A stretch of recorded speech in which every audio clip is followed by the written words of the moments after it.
LGBT adalah teroris ekstremis. Wow. Teroris ekstremis. Mau bilang apa coba? Ini kita bicara tentang ancaman terhadap pertahanan negara. Ini isu publik. Negara kita ini sudah membentuk Satgas Anti Pornografi. Saya akan pakai, acuan saya adalah Rusia. Kafe-kafe. Menegaskan apa yang dikatakan Kiai. Keberadaan peraturan presiden ini, peraturan presiden. Tidak lagi menyediakan dasar bagi kita mengatakan ini kan urusan pribadi.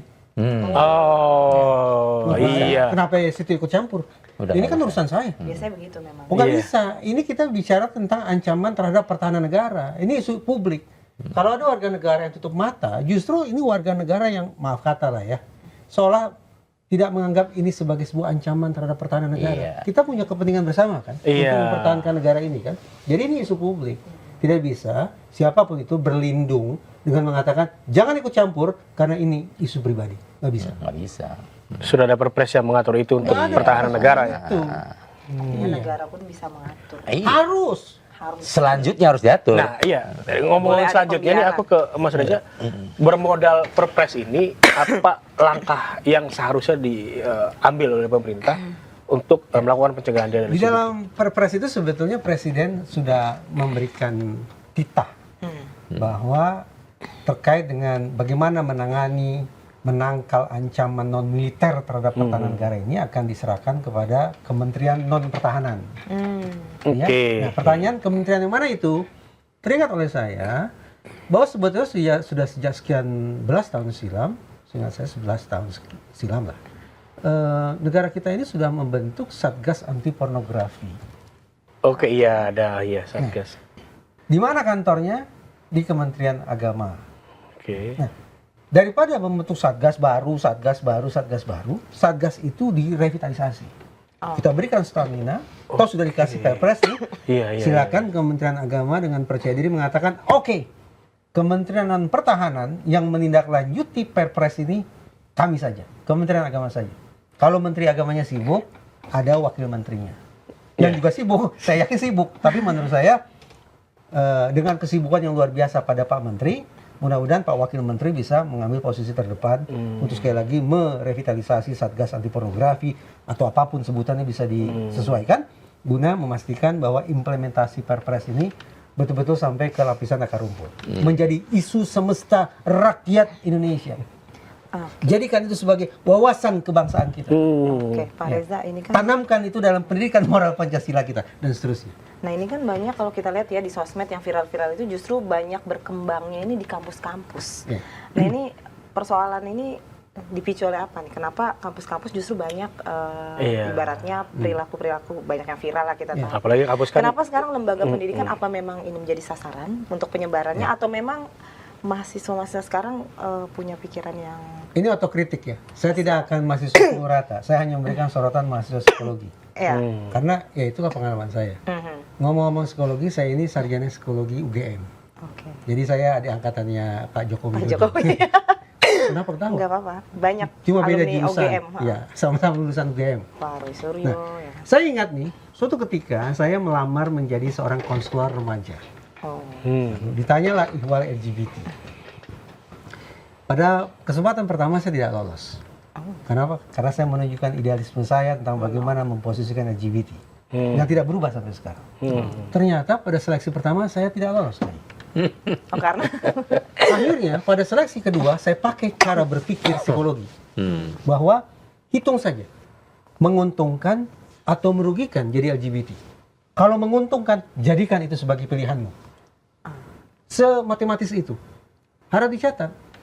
Cara pandang yang terkontaminasi macam ini terjadi karena apa?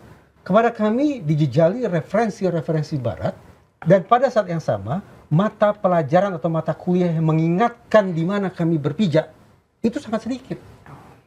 Misalnya penataran P4 atau apa istilahnya dulu? Iya, P4. Iya, hanya 2 minggu. Apalagi pendidikan Pancasila hanya 2 SKS. iya, dasar. Agama Islam hanya 2 SKS. Selebihnya adalah mata kuliah psikologi yang sekali lagi sekuler bahkan ateis itu.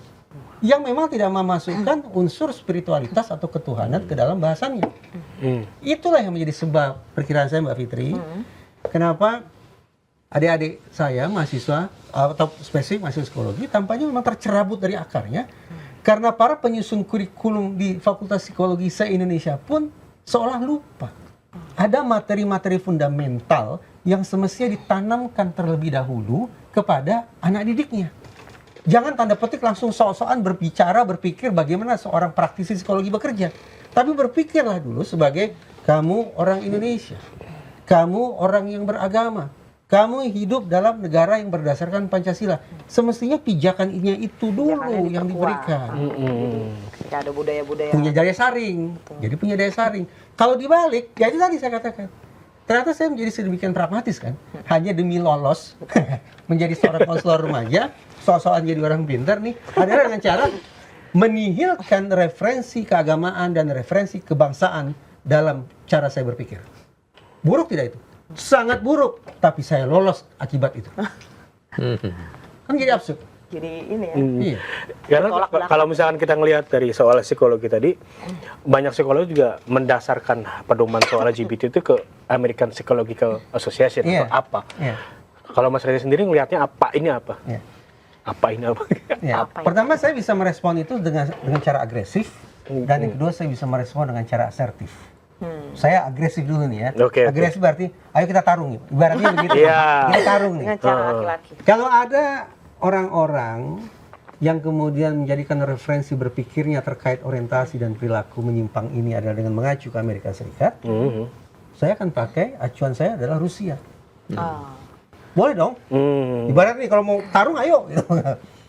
Apa kata Rusia dalam perjalanan panjang di Rusia per hari ini sejak tahun 2024 kalau saya tidak salah, 2023 atau 2004, Mahkamah Agung Rusia. Saya tidak bicara presiden. Berarti bukan eksekutif. Ya. Saya tidak bicara tentang parlemen Rusia. Legislatif. Saya bicara Yudikatif. yudikatif. Supremasi hukum. Kata Mahkamah Agung Rusia, LGBT adalah teroris ekstremis. Wow. Teroris ekstremis. Mau bilang apa juga? Boleh dong. Boleh. Mereka juga boleh kan? Silakan. Iya. Tapi ini kan jadi agresif kan? Iya. Jadi pertarungan yang babak belur kita jadinya kan? Iya. Kan nggak enak juga ya. Sesama bangsa. Head to head langsung ya. Head to head gitu ya. Nah, jadi izinkan sekarang saya pakai argumentasi yang asertif saja. Oke. Ya, asertifnya begini. Sebelum buru-buru pakai referensi Amerika, referensi Rusia, referensi manapun itu, referensi yang harus kita kedepankan adalah pernyataan sikap Ikatan Psikologi Klinis Indonesia. Fair kan? Bahasa kita jadi sama kan? Iya. Indonesia kok. Oh. Apa kata Ikatan Psikologi Klinis Indonesia? Ada 10 butir di situ, nanti bisa disaksikan butir demi butir. Kalau saya ringkas, saya simpulkan bahwa psikologi Indonesia memposisikan orientasi dan perilaku LGBT ini sebagai penyimpangan, defiance. Dan Jadi bukan budaya ya? bukan defiance sebagai penyimpangan. Dan simpulan sedemikian rupa itu bertitik tolak dari pertimbangan tentang 5 dimensi loh. Oke. Kalau tadi kan disebut ada orang-orang yang mengacu pada sikap American Psychological Association. Berarti cuma satu dong referensinya. Iya. Ikatan Psikologi Klinis Indonesia pakai 5 referensi, 5 dimensi. Biologi, psikologi, sosial, kultural, spiritual. Lengkap kan? Nah, dengan mempertimbangkan 5 dimensi ini, maka sekali lagi sampailah Ikatan Psikologi Klinis Indonesia pada sebuah simpulan, ini adalah sebuah penyimpangan. Saya orang psikologi, dan saya ingin menghormati lembaga psikologi. Harus dong. Maka saya tidak punya pilihan. Dan saya membenarkan, saya mendukung, saya ingin itu terus-menerus diperkuat, bahwa LGBT dianggap, dipandang sebagai penyimpangan. Iya. Istilahnya 1:5 ya. Jadi sudah 3 nih. Sudah 3 nih. Konsiderannya. Iya. Satu, Perpres 111/2025. Kemudian pernyataan sikap resmi antara pemerintah dan DPR terkait LGBT, 3 poin yang tadi saya Ya. sampaikan ke Mbak Fitri. Betul. Dan yang ketiga adalah pernyataan sikap resmi Ikatan Psikologi Klinis Indonesia. Mau dijabarkan lebih banyak, silakan buka nih slide nih. Saya punya slide nih. Nah, ini. Ini lini masa nih. Ini lini masa tentang penyikapan sejumlah Ini gimana nih? lembaga. Nah, ini dia nih. Iya.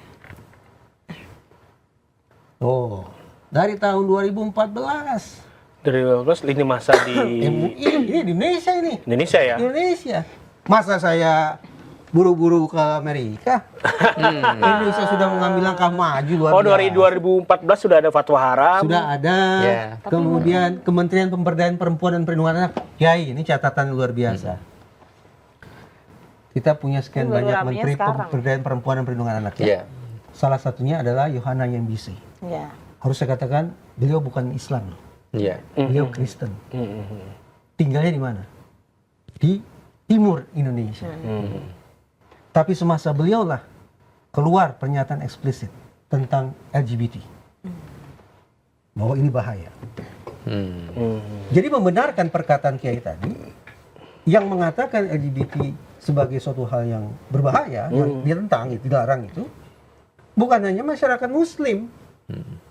Ibu Yohana Yembisi adalah salah satu potret yang menunjukkan bahwa beliau non-Muslim juga punya sikap yang sama sebagai representasi negara, yaitu Menteri Pemberdayaan Perempuan dan Perlindungan Anak. Ketika manusia lahir tidak ada LGBT, adanya Adam dan Eva. Iya. Jadi cuma dua aja. Tidak ada Adam dan Bambang. Wadam. Ya.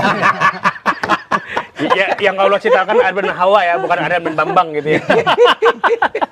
Berarti itu hasil evolusi manusia sendiri ya. Ketika akhirnya dia jadi mencintai sesama jenis. Bukan Bukan evolusi, evolusi itu. penyimpangan. Penyimpangan. Anomali mungkin ini. Devian tadi Devian. Iya. Anomali. Tadi ngomongin Rusia, aku ke Pak Kiai, MUI juga sebelumnya Iya. mendorong pemerintah untuk pakai strategi yang sama dengan Rusia. Rusia. Oh, iya. Soal apa namanya? Soal Teroris. mengentaskan LGBT sebagai terorisme. Iya. Itu gimana sih ceritanya mendorong itu?